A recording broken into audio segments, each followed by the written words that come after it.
JP Morgan held up better than almost all the banking peers, but certainly the big bank peers that had capital markets and securitization businesses. I mean, they never really had the downturn or really got pounded as hard as the other big banks. And that also, not only did that help not to go down as much, but that put them in a great competitive position to gain a lot of market share and get a lot stronger when other banks were kind of licking their wounds coming out of the financial crisis. JP Morgan was active while others were trying to heal. And your picks now, they look familiar, Jeff, Bank of America and Citigroup and Wells Fargo. But for Citigroup in particular, which often is the emblem, and Mike's chart says it all, I mean, on an adjusted basis, we're way below the levels we saw 12, 13 years ago. Why? Why has this persistently not only not gotten back to those levels, but even in recent years been such a bad performer? I mean, it's had some fits and starts over the last few years. Yeah. From expected revenue growth that didn't quite materialize. International is a big part of the Citigroup story, and historically has grown faster than the U.S. Well, that kind of fell apart a couple of years back, so it's kind of had some fits and starts. But when I look forward on Citigroup, I see it's trading at a dramatic discount to pretty much any peer you want to look at. I think it's too much of a discount. I think their international operations, Mexico and some of the emerging markets are going the right way now.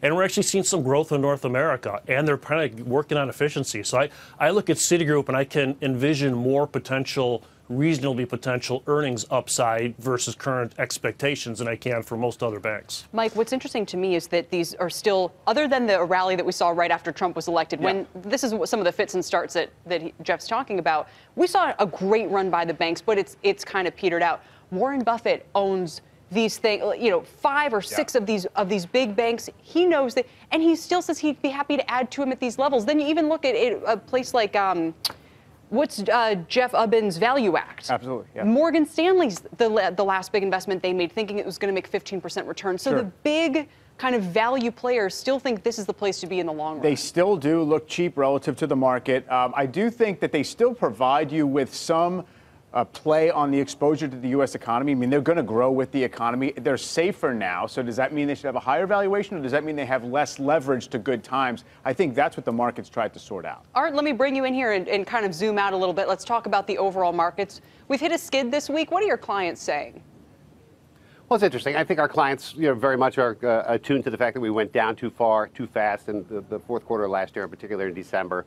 So therefore, that V-shaped recovery has probably been too quick. And I think we're at a point where investors understand that when you move that quickly in one direction, you have to take some time to digest that move. I think we're at that period now, so I'm not surprised at all finding ourselves spending some time between 2750 and 2800, unless and until we actually see the manifestation of good news coming out of the things we've started to price in. Things like the trade war being over. We need to see that turn into good news and economic data. And Art, so I wonder, as people think now about the realistic returns in the stock market, all the way for the last 10 years, to kind of circle back, no one thought 17% a year was feasible. And frankly, when it comes to the banks, it was a lost decade. So can you still be in the U.S. stock market and still do well as long as the economy is expanding, Art? Or, are people still going to talk themselves, on the sidelines and say, I've missed the gains and I'm still going to look elsewhere?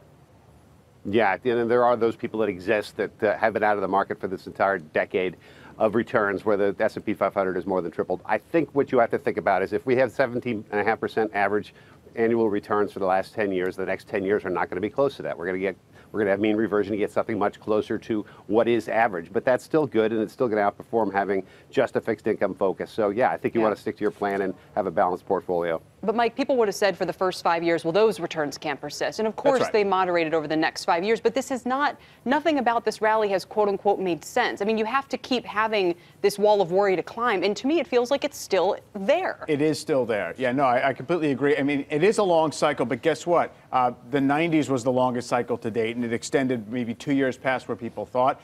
Also, if you dial back your starting point to when you're looking at the historical returns to that March 2000 moment, you've got about half the historical rate of return since then, right? That was a poor decade. This is kind of a payback, an exaggerated payback for a pretty bad decade that preceded. Yeah,